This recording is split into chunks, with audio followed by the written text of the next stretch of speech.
ملازم بڑا ہی تابیدار تھا۔ مالک نے خوش ہو کے اس کی 5,000 تنخواہ بڑھا دی۔ ملازم کی تابیداری میں فرق نہیں آیا، لیکن وہ بہت زیادہ مشکور بھی نہیں ہوا۔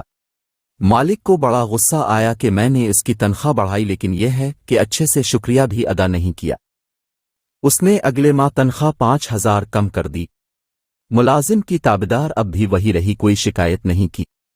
مالک نے اسے بلوا بھیجا اور کہا، بڑے عجیب انسان ہو، میں نے تمہاری تنخواہ 5,000 بڑھائی، پھر کم کر دی، تم جوں کے تو رہے۔ یہ سب کیا ہے؟ ملازم بولا، اپنے خود کو رازق سمجھ لیا تھا۔ میرے ہاں بیٹا پیدا ہوا تو اس سے اگلے دن اپنے تنخواہ 5,000 بڑھا دی۔ میں سمجھ گیا کہ جس خالق نے بچہ دیا اسی نے رزق کا انتظام بھی ساتھ ہی کر دیا ہے، سو اسی کا شکریہ ادا کیا۔ پھر جس دن اپنے تنخواہ کم کر دی اسی دن میری والدہ وفات پا گئیں۔ میں نے جان لیا کہ وہ اپنا رزق اپنے ساتھ لے گئیں، سو تب بھی اللہ کا شکر ادا کر کے مطمئن رہا۔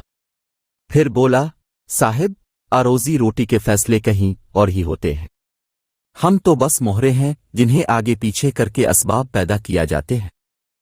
سبحان اللہ، الحمدللہ،